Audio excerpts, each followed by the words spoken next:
Haydi o zaman. Evet, selamun aleyküm. Güzel güneşli bir günde İbrahim'le beraber yollardayız. Manisa'nın köylerine niyetle çıktığımız yolculukta İbrahim vakit geçirdik biraz. Turgutlu'ya gideceğiz çünkü.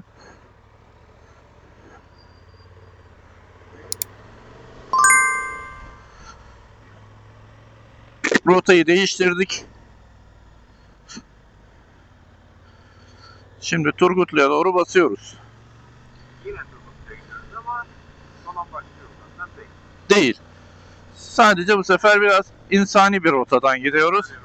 Arkadaşların deyimiyle. Bana göre motor sürüyorsan alternatif yollardan gitmelisin. Benim olayım o. Şimdi Özellikle ben seni bir kahvede oturduğumda ekleyeceğim, merak etme. ya ben şeyi seviyorum. Köy kahvelerinde oturayım edeyim, hiç oturdun mu dersen hani fırsat olmuyor. Ben köy kahvesinde şu kahvede mi bu kahvede mi derken tur bitiyor. Kahve bitirip Nadiren bir kere Ardıç'la durabildik bir köy kahvesinde, onu hatırlıyorum ama. bugün tarihe kaydetmek lazım. Evet.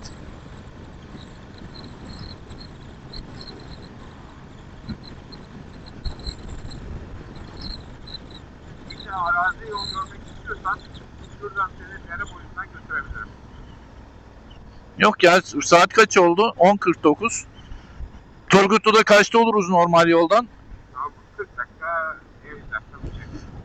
O zaman sür Turgutlu'ya, çünkü Z Garaj'a gideceğiz bugün bir de. Evet. Sürekli Instagram'dan şeyi geliyor. Bir bakalım. Bir bakalım Esrah'tan Instagram'dan geldiği gibi mi? Kış geliyor, belki kışlık bir şeyler vardır hesaplı kitaplı. Burada öne geçebilirsin. Yok yok, ben seni takip edeceğim. Yok, bu düz yol. Düz Turgutlu'ya gidiyor bu yol. Hiçbir şey tamam. Hepsinden öne verecek. Takip et.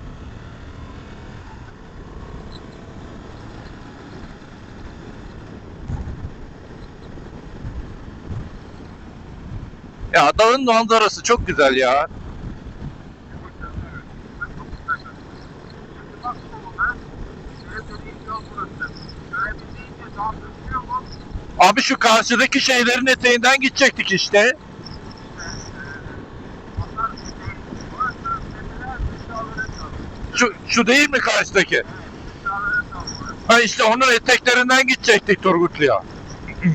Burası zaten Turgutlu. Hani o kadar mesafe var burada. Şu aradan oraya gidecektik işte dümdüz. Neyse. Görüyorsunuz burada Manisa'mızın çevresindeki her yer yemyeşil.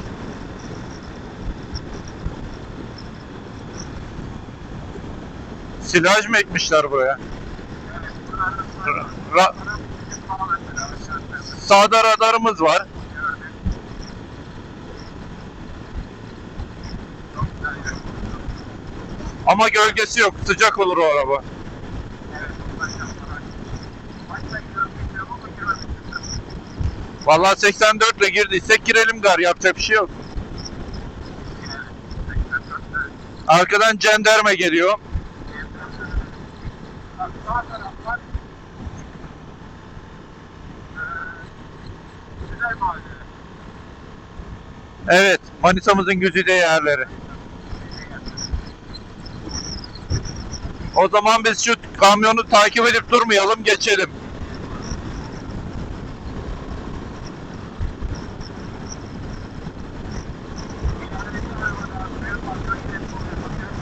Evet, yolu bölmüşler. Dikkat et.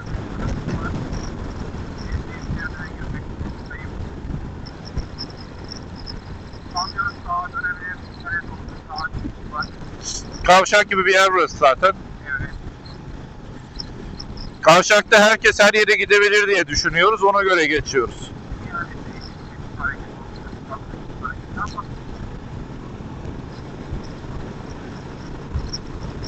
Bunu da geçelim.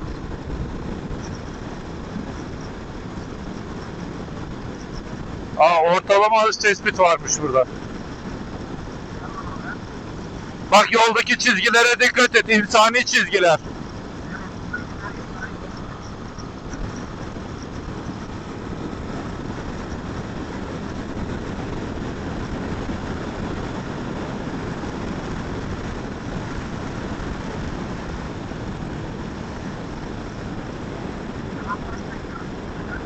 Efendim? Yüzde.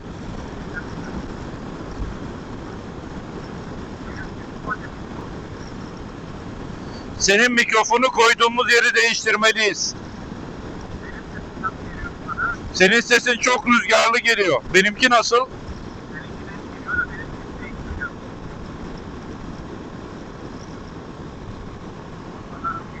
Geldim, gördüm.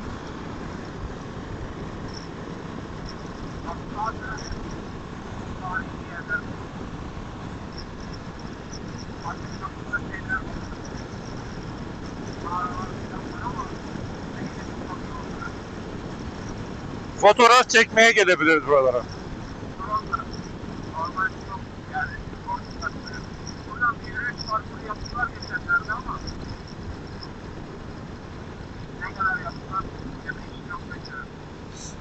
Sağ taraf benim atış poligonum. Buraya atış poligonuna geliyorum. Aa, Evet.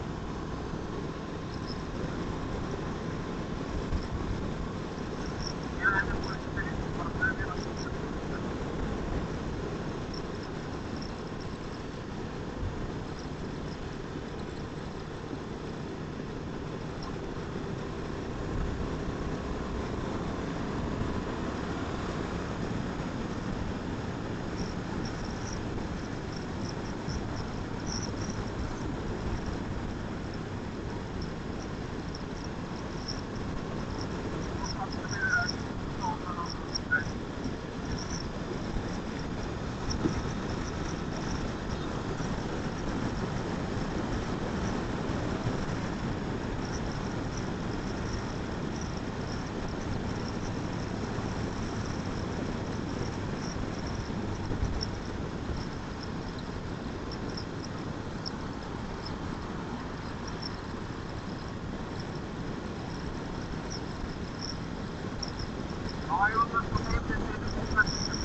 anladım. Daha güvenli olan bir yol herhalde burası.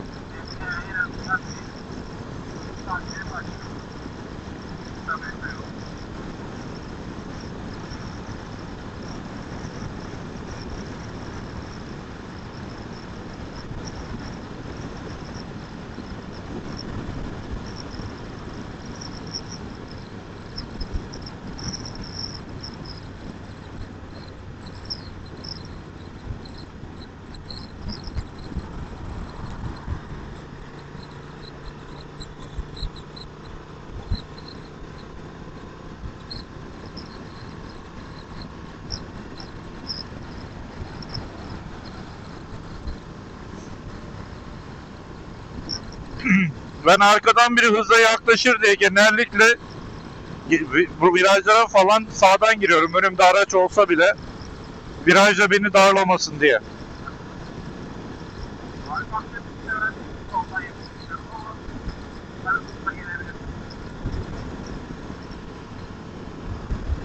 Yani gençliğinde pilot olan çocuklar geliyor bazen arkadan.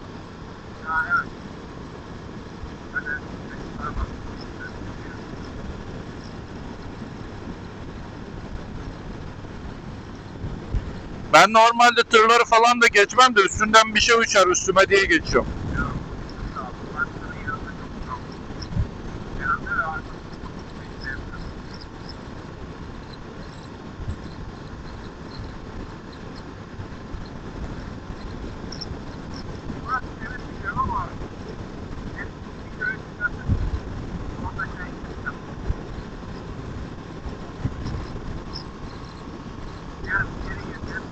Bugün kısmet olursa şimdi DRA'nın Deniz Raydın Gökademi'nin eğitim alanına gideceğiz. Oradan Armutlu'ya tabii oraya gidince gitmemek olmaz. Yunus Çarpı'da Çağ Kebap'a gideceğiz. Çağ Kebap yenmeden olmaz. Mesela bu abi çıkar mı bizi görmeden? Çek. Kaçarız. Kaçacak solda şeridimiz var. Yolun üstünde tırlar ne güzel iz yapmışlar bak.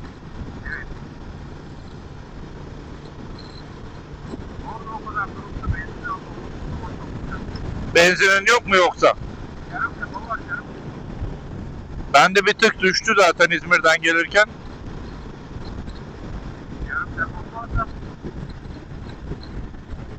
Sen biliyorsun ya. eskiden başımızdan alıyoruz ya. Bir şeyler arıyoruz.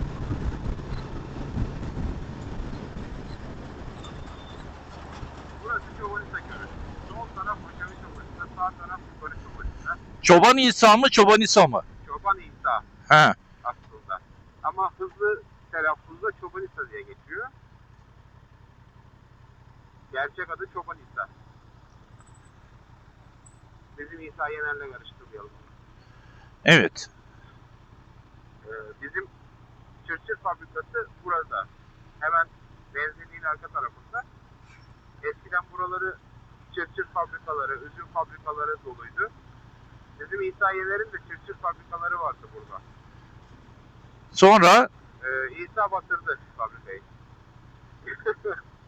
ya ekonomik koşullar yönetimi zorlaştırıyor. Ondan oluyor. Yani şahıslara bağlı tutmuyorum. Türkiye gibi dengesiz bir yerde bir ticari başarıyı sürdürmek bir çeşit mucize. Tabii biraz evet öyle.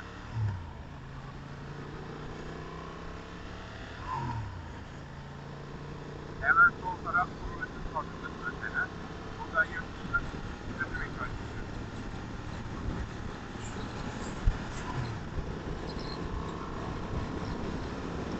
Bu virajdan sonra bir jandarmadan olabilir bir kere daha. 85 ile gidiyoruz. Herhalde bu yeterli burada. Yeterli diye düşünüyorum.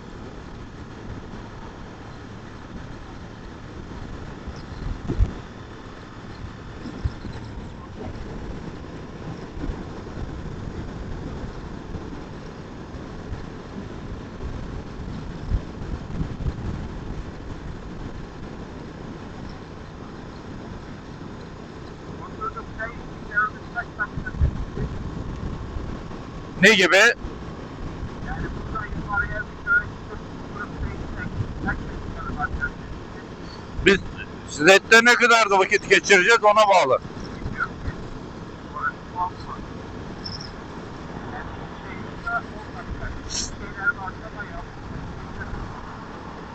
bayağı. O zaman hadi köyün oraya gidelim, bir 5 dakika çay içelim, sen bir sigara iç. Tamam. Buradan dönebiliriz sağa. Karamoğlan'da köyüne. Tamam. Senin sevdiğin manzaraları şey görebiliriz. Bana böyle şeylerle geliyor o ya. Ne yapayım abi ben? Güvenlikte sıkıntı var bende.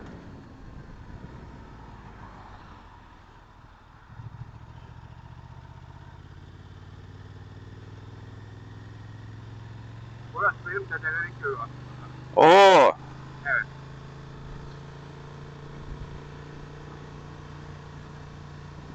Yani birkaç uçak sene sonra köyü burası. Ne güzel ya. Köklerinin yakınında olmak güzel bir şey bu. Evet, kaç kere köye geliyor dersin işte böyle. Ama bir kere bir aile toplantısı yapmıştık. Tabii 75 kişi. Tekirdek kadro. Çok güzel. Köyün yolu da güzelmiş. Evet, evet, burası. Türkiye köylerden. Zengin köy burası. Burada zeytinciler, şeyler var. Zeytinyağları bile buradan alıyoruz. Fabrikaları var yani.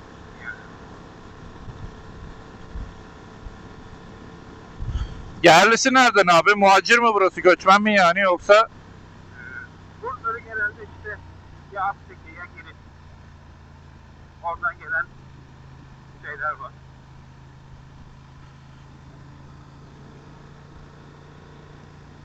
Ama köyün ağaları hani oralardan. Anladım.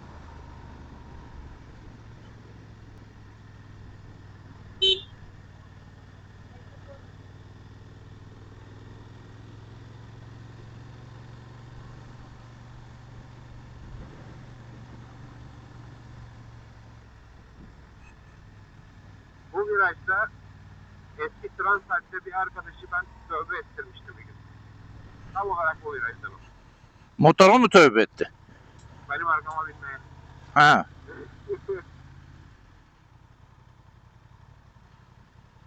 Nereye gidiyoruz? Geç öne. Sağdan devam et. Zaten köy meydanına çıkacağım.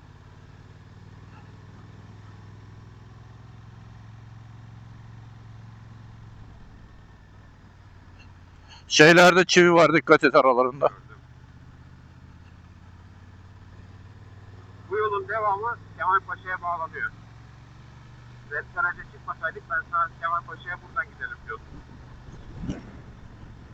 Sipil'in de tekleri burasında.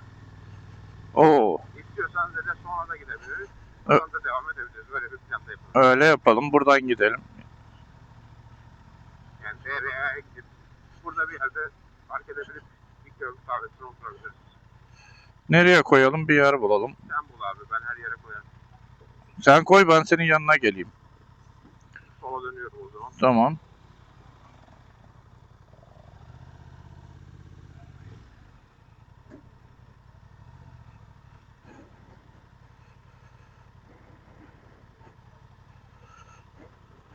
Şuraya sağ tarafa park edelim abi arabanın olduğu yere. Tamam. İlk yemesine koyacağım. Yüklemesine konulur oraya. 45 dereceyle koyuyoruz ama biliyorsun, adet öyledir. Ben direkt kaçış yönüne doğru. Kitapta şey yazıyor İbo. 45 dereceyle diyor. Kaçış yönüne. Evet. Kitapta şöyle geliyorsun geri. 45 dereceyle koyuyorsun. Ben sana biraz daha yaklaşayım. Amcanın önüne açmış olalım. Hatta ben senin soluna yapayım. Dükkanın önünü kapatıyorum.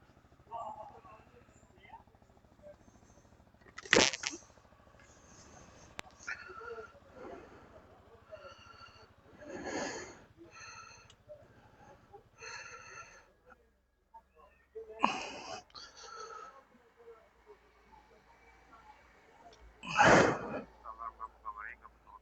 Durur mu bu? Durur durur. Basılı tuttum ama kapattım ki. Işık yanıp sönüyor. Basılı tut, basılı tut, sönecek.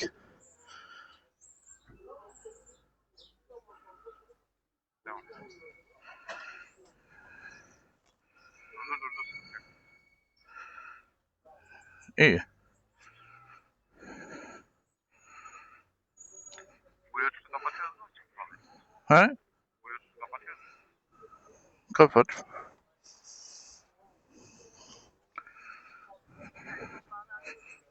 Kesil.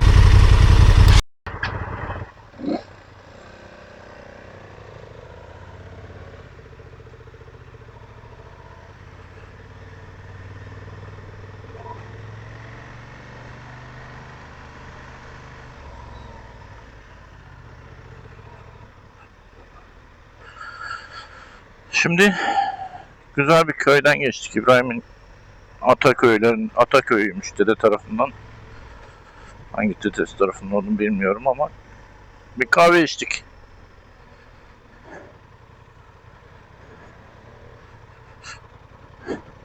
Azıcık dinlendik, güzel oldu.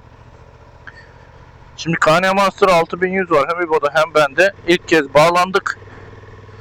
Tamam, eyvallah. Tekrar açtık, bağlanmadı, hatırlamadı. Bende daha önce Interphone marka bir şey vardı. Söyleyin adını, Intercom.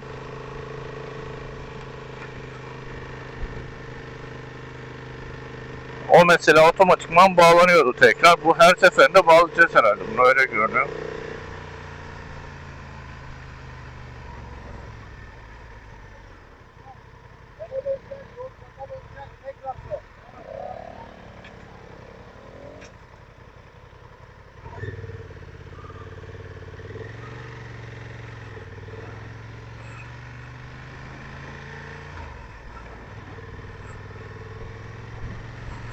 Böyle güzel köy yollarında gitmeyi seviyorum. İşte bu ya. Benim motor sürüşüm bu ya.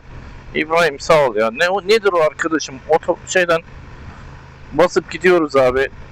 Asfalttan. İkide bir radar korkusu. İşte şu köşede radar var. Öbür köşede şu virajın sonunda radar var. Ne radarı ya işte.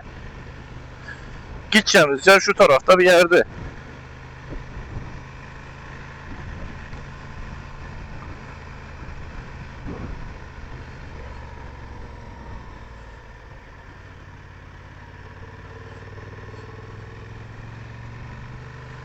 İşte bizim yollarımız bunlar ya.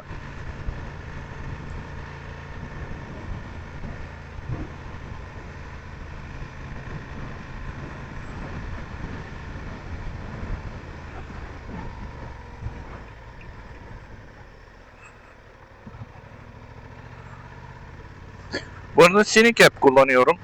Görünüyor mu bilmiyorum şeyde öndeki çene kamerasında.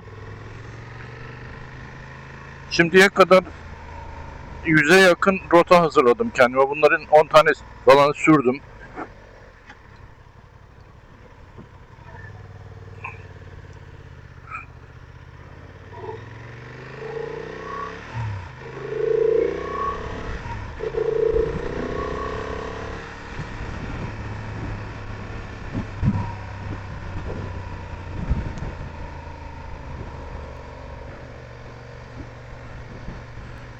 Çok güzel yerlerden götürecek İbo beni.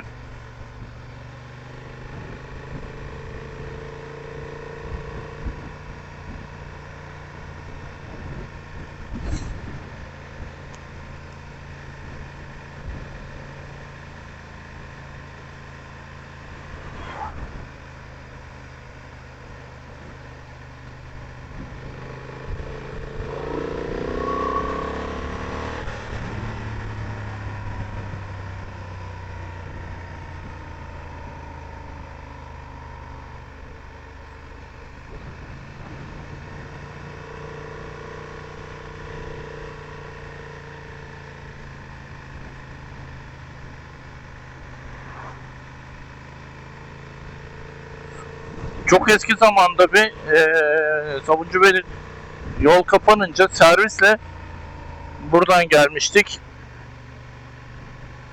Servis otobüsü böyle dağın kıyısına gelmişti. Dağın diğer tarafına geçtik. Manisa dağın diğer tarafında kaldı.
Onu söylüyordum. KN Master'la başımız dertte. Onu bir öğrenmemiz gerekiyor.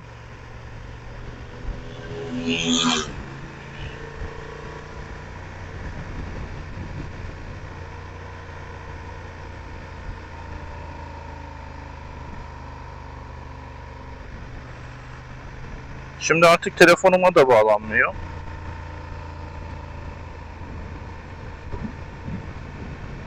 Bluetooth intercom modu diye bir yerde kaldı çünkü.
Şimdi sürüş sistemini hemen kullanmaya başlamak gerekiyor. İnsan da biraz dalıyor.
Bu şimdi bunun sağından geçer atlamamak için. Mesela motora uzun zamandır binenler o setlerin sağına soluna yanaşıp oralardan gidiyorlar.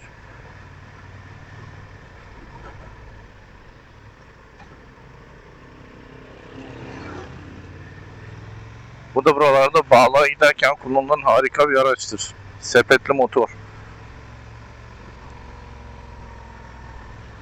Artık Kuba'ya dönmüş onlar.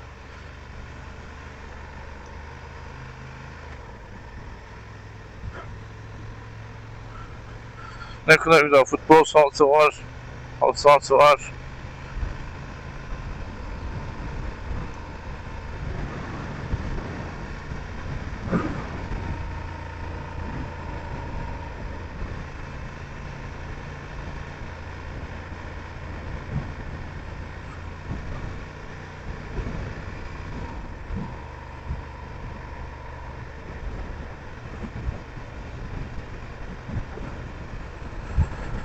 Çöplüğümüz de var. Buraya çöplük de denmez de ne denir? Yapı malzeme satılmış. Karşısında bakımsız bir zeytinlik.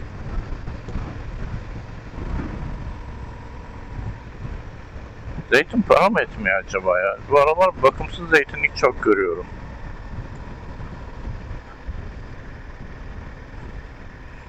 Adam soldan.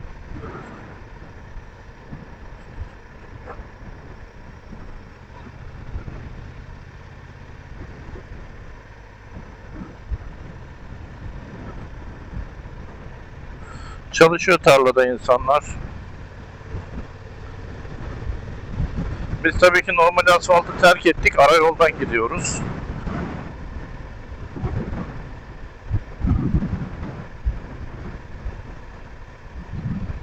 Meyve bahçelerinin arasından.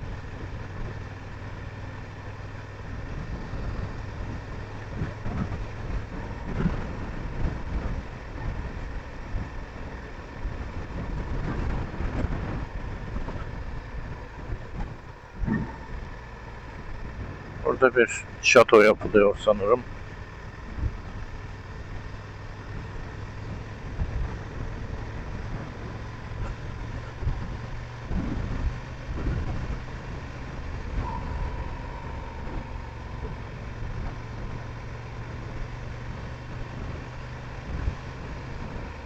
Çok güzel değil mi? Yani şu çevreye baktığınızda her taraf meyve ağacı, meyvelik. Susuzluk biraz yıprattı bu sene. Ama o susuzluğa rağmen epey meyve alınmış. Şimdi narlar çıkacak yakında. Zaten kocaman olmuştur onlar.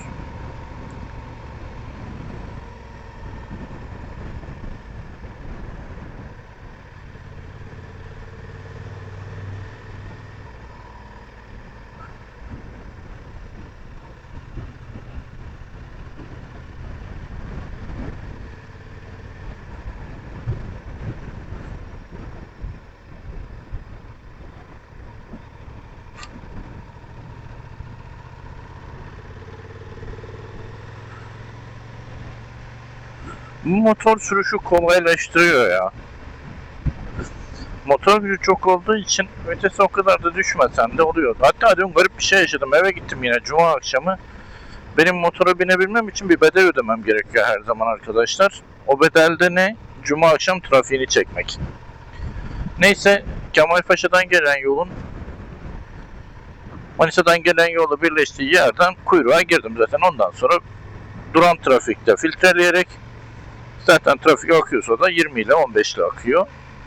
Gidiyorum. Gittim. Sabah Gazetesi'nin oradaki rampada bir kere bir stop ettirdim kalkarken. Allah Allah dedim ya herhalde yoruldum. Motoru stop ettirdim. Neyse devam ettim. Bir kere daha bir yerde stop ettirdim ama Allah Allah diyorum ya. Sol elimde bayağı bir şey oldu böyle. Sürekli debriyajda tuttuğum için elimi. Çünkü ne tam duruyoruz ne tam gidiyoruz. Öyle bir durum var. Ta nerede Alsancak'a kadar vardım. Alsancak'ın orada böyle bir de baktım 2 ile gidiyorum. Yani bu alet normalde hafif tatlı rampalar da dahil olmak üzere her yerde hiç gaz vermeden yarım debriyajla kalkabiliyor.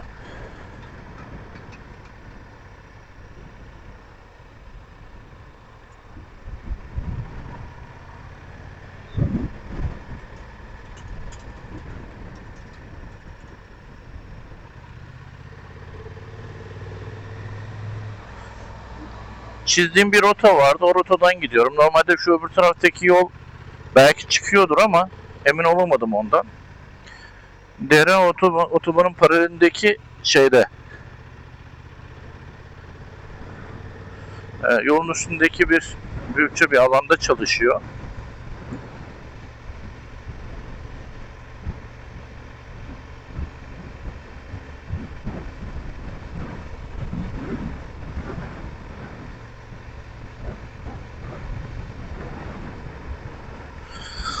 İnterkomumuz çalışmıyor.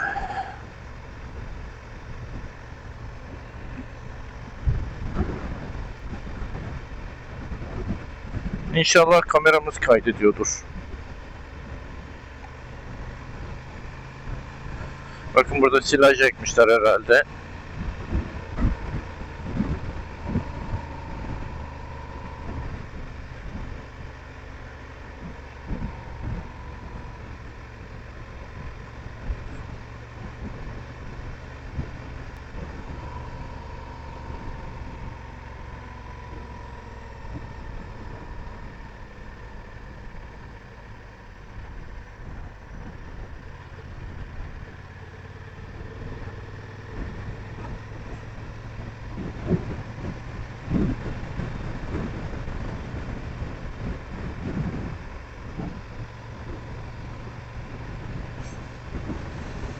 Gübre atılmış bir yerlere.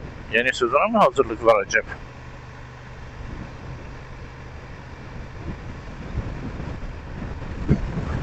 Buralar hiç daha önce dolaşmadığımız yerler.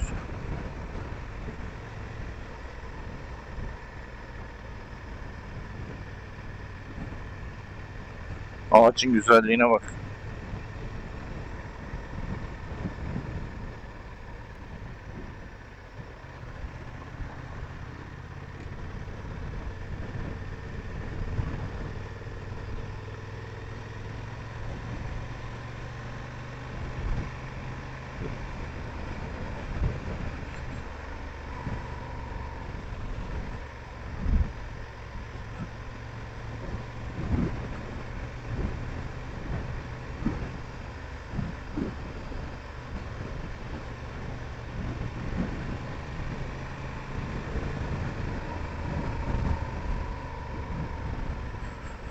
Oh, insan refresh oluyor.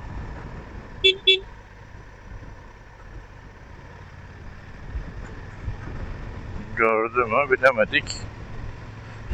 Kafasını çevirip bakmadı ama solda kaçacak yer olduğu için durmadım gari.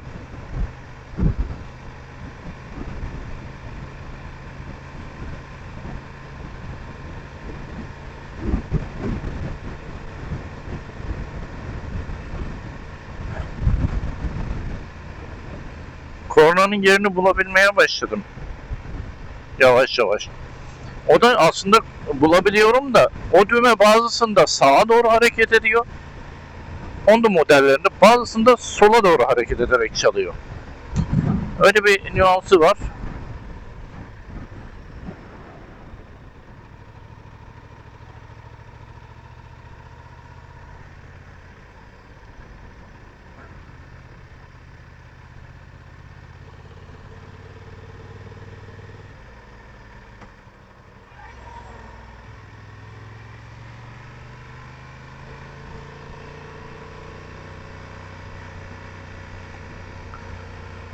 Tabi bu sürüşlerde yolun kaplamasına çok dikkat etmek lazım, böyle ara yollarda vesaire.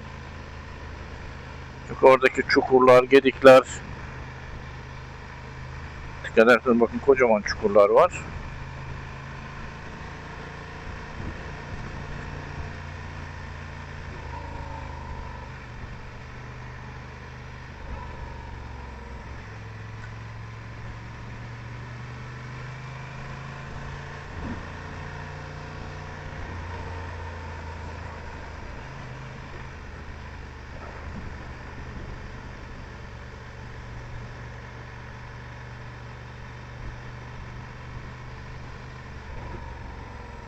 En sevmediğim yere geldik. Normal yola geldik.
Sağ tarafta bizim Manisa'mızın dağı, sol tarafta Nif Dağı.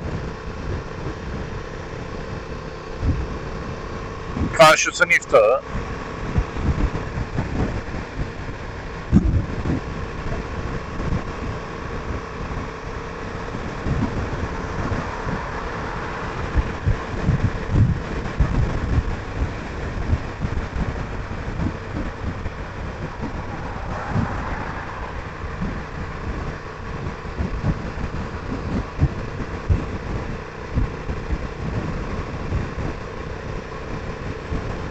Motorlara hız sınırı buralarda 80 mi 90 mı öyle bir şey herhalde.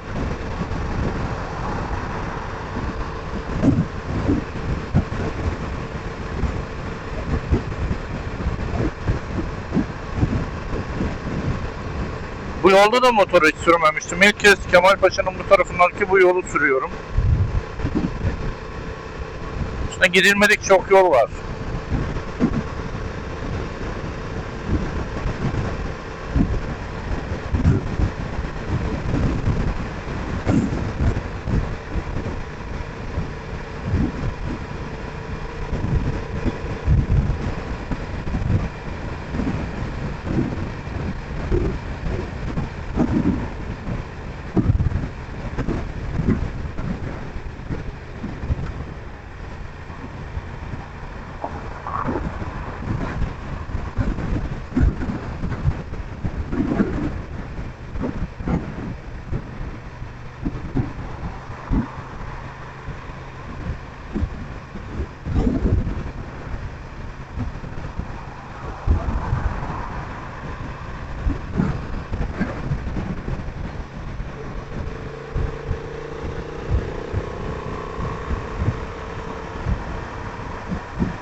Çok güzel değil mi onlar da?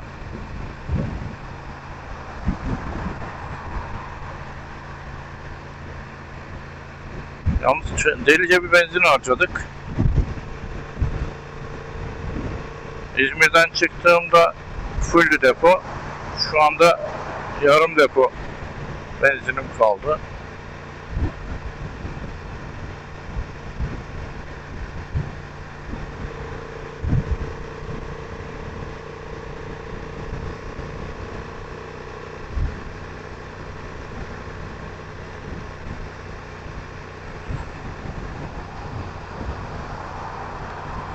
Yakında sağa döneceğimiz için bunları geçmeye kalkışmıyorum. Soldan da trafik hızlı geliyor zaten. Yani öndekini geçtik, tırı geçtik diye sapağa geleceğiz çünkü.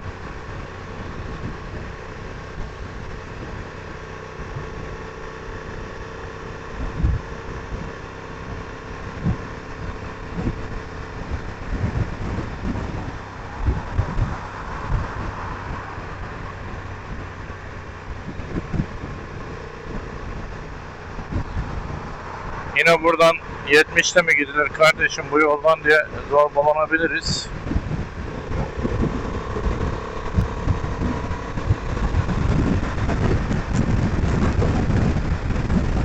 Ama şu kavşaktan döneceğiz.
Oy.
Şu an çok güzel oldu, sessiz. Acık hızlanalım, geliyorum bakalım. Hiç ses yok. Benden ne kadar ses geliyor?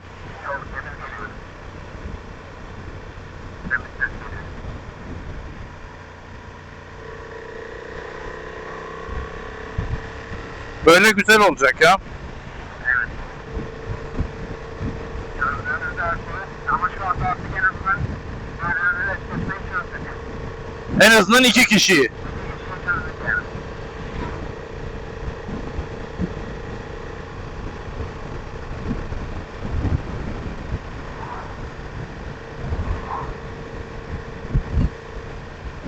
Tabii nasıl eşlediğimizi bilmiyoruz ilk seferinde. İkinci seferinde arkaya basınca eşliyor gari. Evet, o şans eseri eşleşeceğim, onu bekliyorum yani.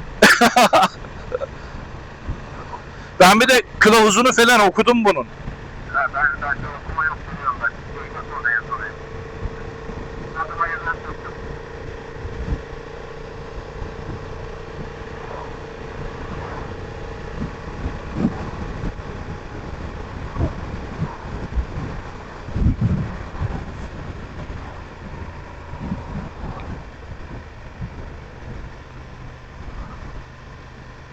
Ben bir Alsancak'a gideyim olmazsa. Hop. Genç.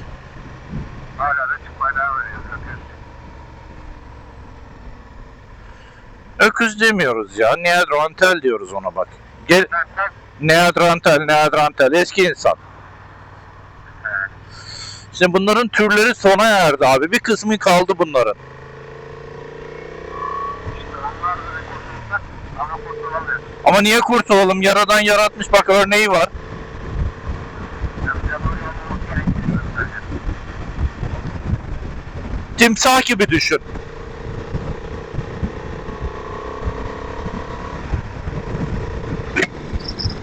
Şu an rüzgar sesi nasıl? Sende de hiç yok.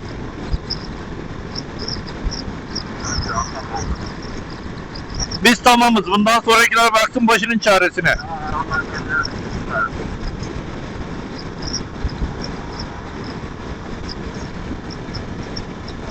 Güzel memleketim ya.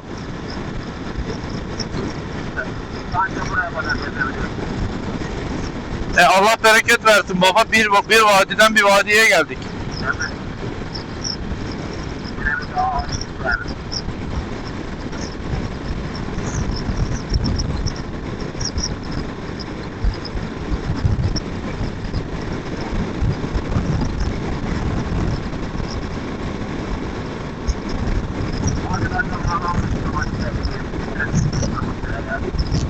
Oğlum malzeme başlayacağım diyordun. Git istersen. Tamam o zaman sen biliyorsun. Ha bir benzinliğe girersen ben de alayım. Yarım depo kaldı benim de.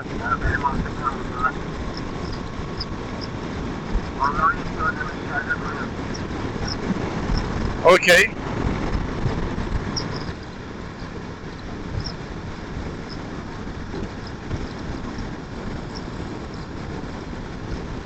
Aha Shell mi?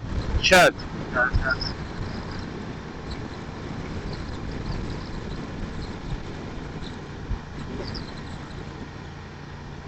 Uzun yola da çıkmıyoruz ki yedek benzin de yok.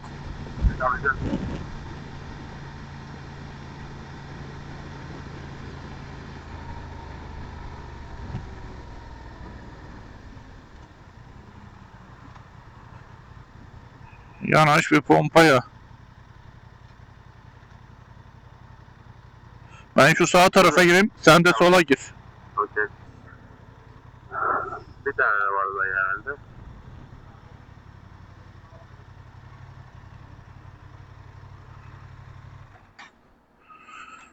Buraya ödeyebiliyor musun ki bunu? İçeriden. Bakayım, var mı? Buraya ödeyebiliyoruz kartla. Hadi canım. Vallahi. Aha. Ben ilk defa gördüm bunu. Teknoloji ya oğlum. Teknoloji ya.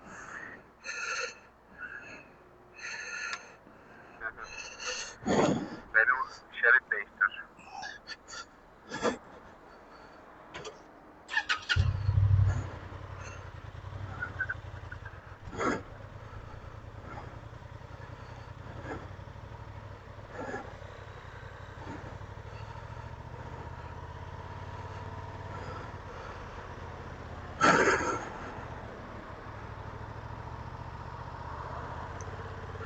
Emniyet şeridinden doğru gelen bir genç var. Seni görecek açtı. Tır çıkıyor, şu geçsin sola.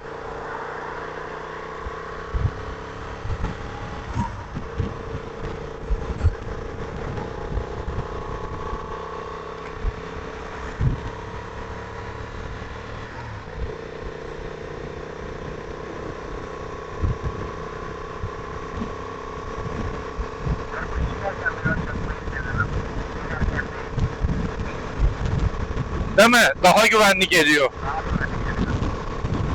En azından gazı kestin mi kendiliğinden yavaşlayacak biliyorsun. Evet. Ama işte aşağı inerken Şeyi red line'in yarısı devir olmalı diyorlar. evet, o renkleri kapatabilir. Kapatınca kompresyon gelsin. Gaz lazım olursa da basınca gidebilesin diye. Evet. Ya buradan sonraki virajlar pek o kadar da haz etmediğimiz virajlar. Yani ben çok sevdim ama yine de görüyorsun.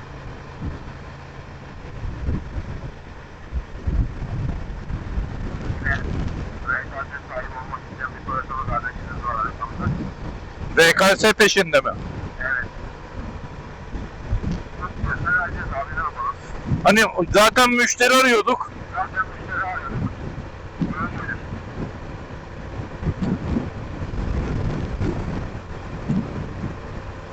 İşte İzmir'imin manzarası baba.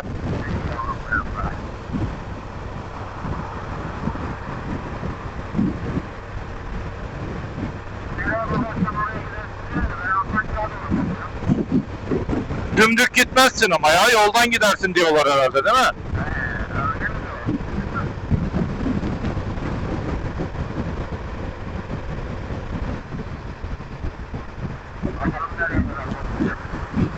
Ben aşağı inince sen sağa doğru gidince kopuyor. 300 metre falan idare ediyor.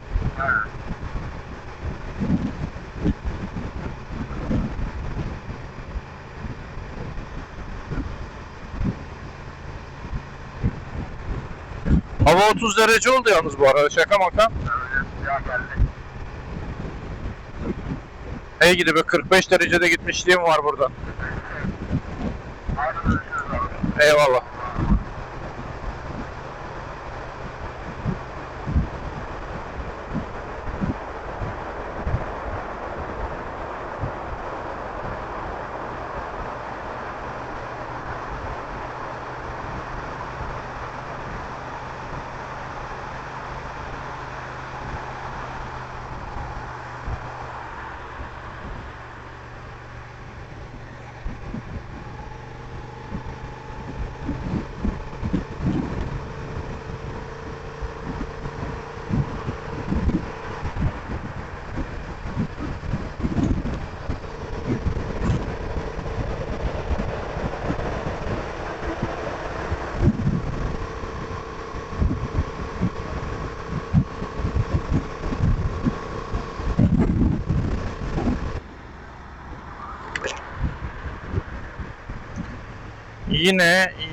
Yine yeniden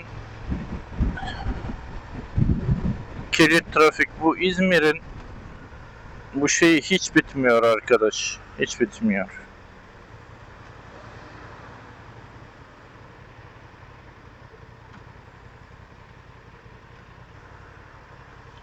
Şimdi trafik akıyorsa sağa sola gittiğinde öndeki araç kaçılabilecek bir boşluk olması lazım sağda solda. Duran trafikte araç birdenbire, önünde zaten araba olduğu için üstümüze gelemeyeceğinden kapı açılmasına karşı yavaş gidiyoruz. Kapı açar, bir şey olur, camdan elini çıkarır, kafasını çıkarır. Onun için filtreleme duran trafikte yapılır. Akan trafikte filtreleme yapılmaz. Araçlar çapraz geldiğinde, yan yana değilken, dikkatinizi çekmek isterim. Çapraz geldiğinde o çaprazdan bir diğer şeride geçebilirsiniz. Önümde bu kadar yakın araç varken kafanı arkaya çeviriyorsan öndeki aracı gözden kaybetmemelisin. Araç sürücüler için de geçerlidir bu. Aklınız olsun.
Evet, şimdi sorun ne?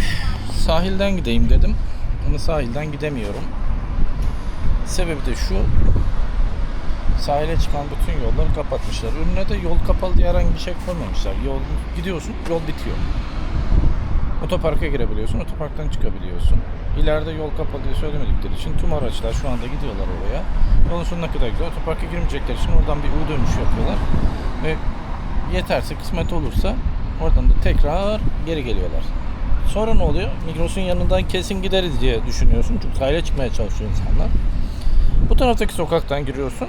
Bu taraftan bir gidiyorsun, bu tarafta gitmiş. Geçmiş olsun. Her iki tarafta da herhangi bir levha, evrak bir şey, hiçbir şey yok, belirtici bir şey. Dikkatlice gelin, dikkatlice girin şeklinde herhalde. Bizim insanımıza da kolaydır bunu anlar falan diye.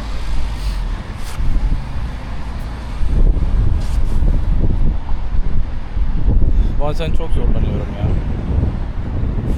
Ama zorlanacak bir şey yok, yapacak bir şey yok çünkü buna. Ülkedeki yani iş yapma kültürü sadece sokaklarda, belediyede değil, iş yerlerinin içinde de kültür sanırım bu şekilde full. O yüzden de bu zorluğu yaşamaya sürekli devam ediyoruz. Şimdi ben yoğun trafikte tekrar iç yoldan eve gitmek için uğraşacağım. Öbür türlü olsaydı şuradan sahile çıkacaktım. İleriden bir yerden çıkmamın pratik ne kadar faydası olur bilmiyorum. Şunu takayım tekrar kafama. Görüşürüz.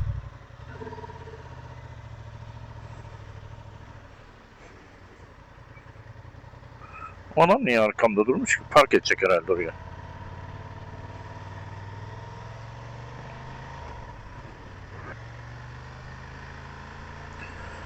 Artık öğrendiğimiz üzere yukarıdan gidersek bizim 3 yolda şey var, kazı var. Onun için orada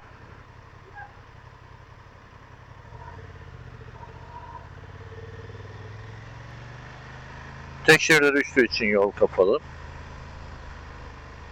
Bu saatte aşağıdan gidersek çok kalabalık olmayacağını umalım.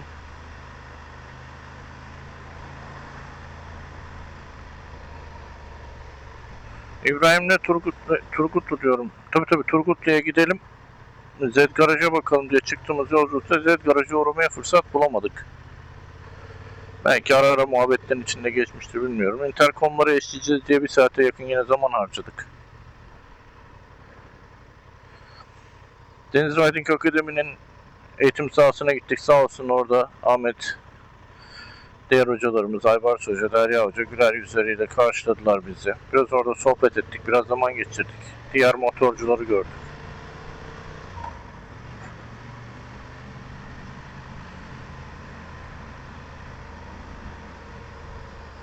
Oradan Yunus Çağ Kebap'a gittik. İbo'ya çağ kebap yedireceğim sana diye söz vermiş olduğum için, yoksa DRA'nın sahada şey vardı. Bak Ahmet'ten DRA sticker'ı almadım gene.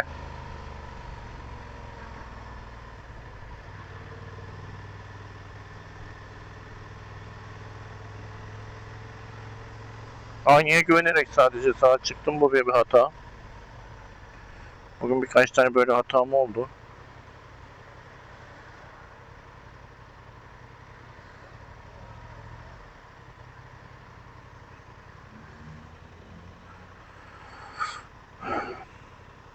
Sonra oradan tekrar bastık gerisin geri. Bir benzinlikten depoyu doldurdum. Şimdi sıradaki iş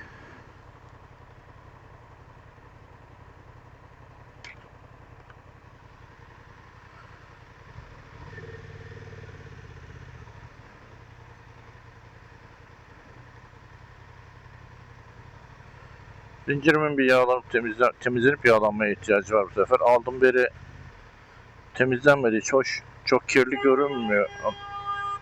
Kirli görünmüyor ama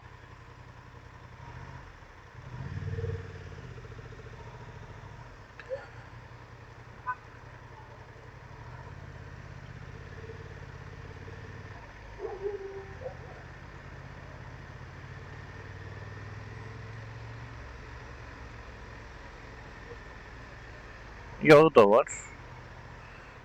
Ya hiç kirlenecek bir ortam olmadığı için henüz kirlenmedi.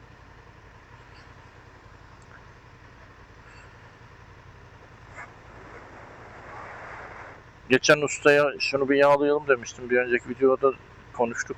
Sonra muhabbeti geçti herhalde. Onu önce yağ çözücüyle yağını çözecek.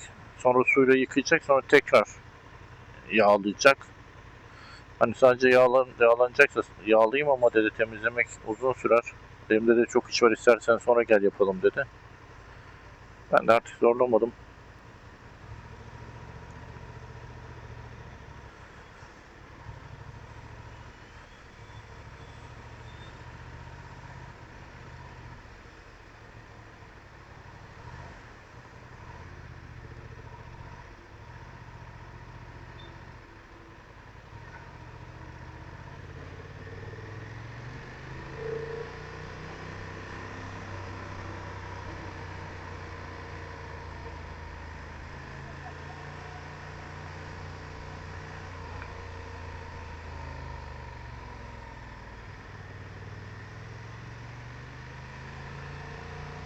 Motora binmeye başlamadan önce insanların büyük kısmının motor deneyimi var zaten.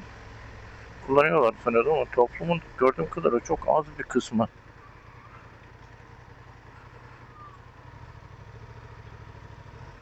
Motorla böyle iç içeler.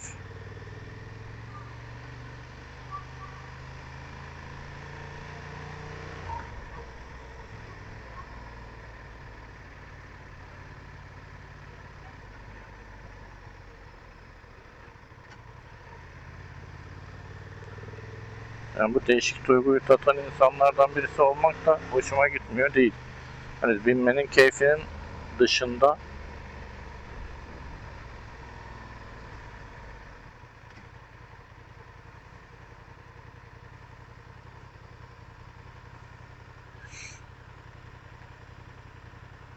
ne güzel sahil sahil gelecektik ya. Bak yeşilde ne güzel döndü gitti bak. Kırmızı mı? Yok be, yeşil yani, siz yanlış görüyorsunuz. Kırmızı herkes için kırmızı demek anlamına gelmiyor ki. Bakın çağ filozofları Platon bile duygulara güvenemeyeceğimizi, bizi aldatabileceğini söylüyor. Belki de o adam onu kırmızı görmüyor, yeşil görüyor, ne biliyorsunuz? Septikler de bunu savunur biliyorsunuz. Sonraki dönem filozofların da bu şüphecilik akımının takipçileri epey var. Belki de haklılar. Yani o demin dönen arkadaşımız orayı belki yeşil görüyor. Belki de biz yanlış görüyoruz. Gerçekte yeşil olan o belki de. Nasıl ispatlayacaksınız? İspatı mümkün olmayan şeyler bu, duyu organlarımız. Tamam duyar gibiyim. Hepimiz onun durulması gereken renk olduğunda hemfikirsek durmalıyız dediğinizi biliyorum. O öyle diyeceğinizi zaten biliyorum. Bu savunmalardan bir tanesidir zaten şüpheciliğin karşısındaki. Aldım itirazlarınızı cebime koydum. Ne yapayım, ben de bir anlam oluşturmaya çalışıyorum. O adam şimdi bana göre kırmızı ve muhtemelen hepinize göre kırmızı olan renkte sağdan gelip tüm araçların önünden geçip sol taraftan dönüp karşı şeritten geri gidiyorsa bunun bir sebebi olmalı, bir açıklaması olmalı değil mi? Nasıl bir açıklama getireceğiz?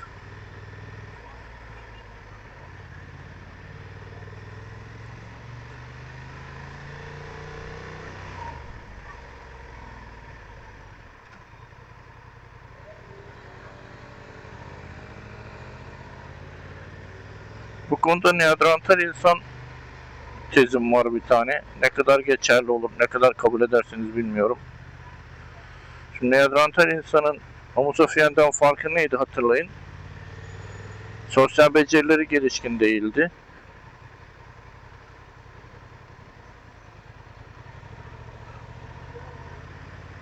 Şu anda mesela bu adamın da sosyal becerisi gelişkin değil. Aynı şeyi mesela ters yönden gelip sonra da sizin yoldan geri gitmeniz gerektiğini söyleyen bir sürücü gördüğünüzde de hissediyorsunuz. Yani onun sosyal becerileri zayıf. Bak görüyor musun o gideni?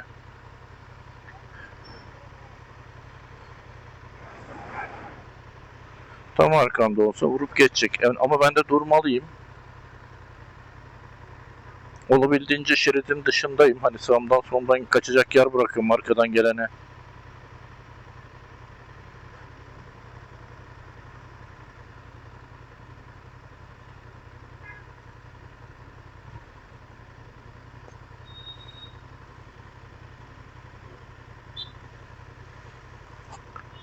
Önerin ne genç?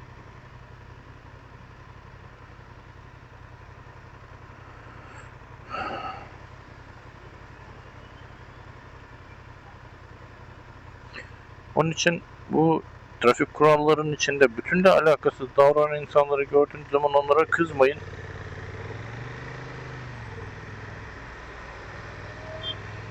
Çünkü onlar bizim gibi homo sapiens değiller. Neandertal insanın bir şekilde hayatta kalabilmiş, biz hepsinin yok olduğunu düşünüyoruz biliyorsunuz.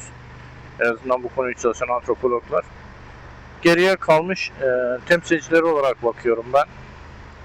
Bu şekilde anlamlı kılabiliyorum o zaman, anlamlandırabiliyorum. Çünkü farkındalık eksikliği, bencillik vesaire gibi kavramlarla açıklanabilir seviyenin çok ötesinde davranışlar görüyoruz çünkü.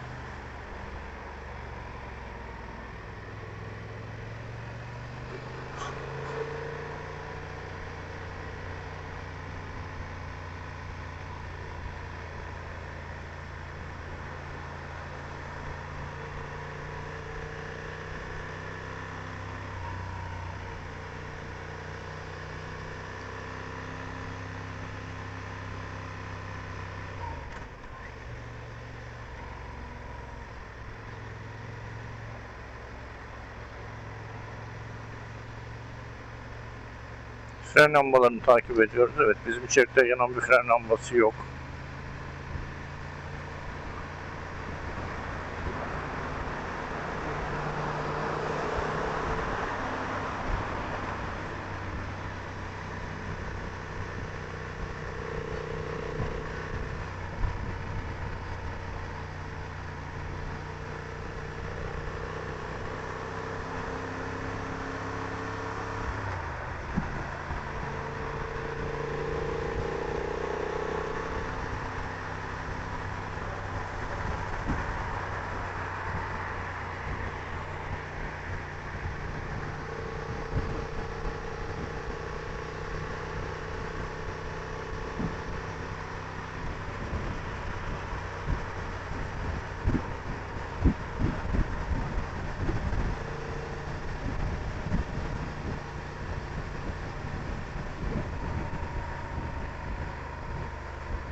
Bak bak bak.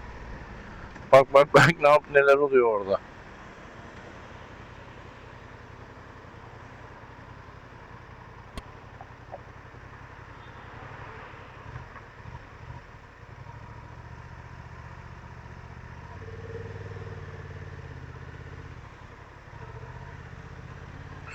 İleride park etmiş araçlarımız var sağda. Onun için solu almaya çalışıyoruz burada. Hoş bir motor olduğumuz için araya sığarız bir şekilde de.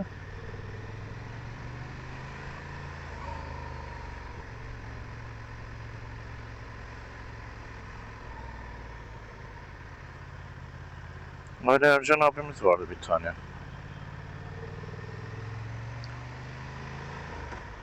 Adaletin Bu Mu Dünya diye bir şarkısı vardı. Türküsü.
Evet arkadaşlar, bugünkü turumuz da böylece bitti.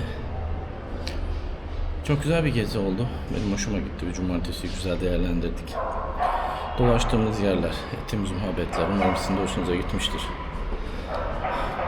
En azından benim dönüp tekrar izlediğimde hoşuma gidiyor. Ben bu anlamda seviyorum. Şimdi Kemalpaşa'da gittiğimiz arka yoldan İbrahim'in köyünden bir daha kim öle kim kala ne zaman geçilir? Bu seyahatleri, bu gezileri bunun için çok önemsiyorum. İnsan hatıra biriktirmeli. Gelecekte hatıralarını hatırlamalı. Çünkü geçen zaman geçip gidiyor. Geriye sadece eğer varsa bir hatırası kalıyor. Değilse sadece sayılardan ibaret kalıyor. Bakın bu ayın 27'sinde benim doğum günüm. 1971 doğumluyum. 54 yaşı doldurup 55. yaşımdan günler alacağım. Binlerce gün. Yani 50 yaş olsa 300 günden hesaplasak öyle düşün. 15 bin gün yuvarlak hesap yapalım. Bunun kaç tane günü hatırlanmaya değer, kaç tanesini hatırlatan bir şey var. Direkt hatırlamayı kastetmiyorum. Kaç tanesinin bir anısı var ki bakınca o günü hatırlayasın.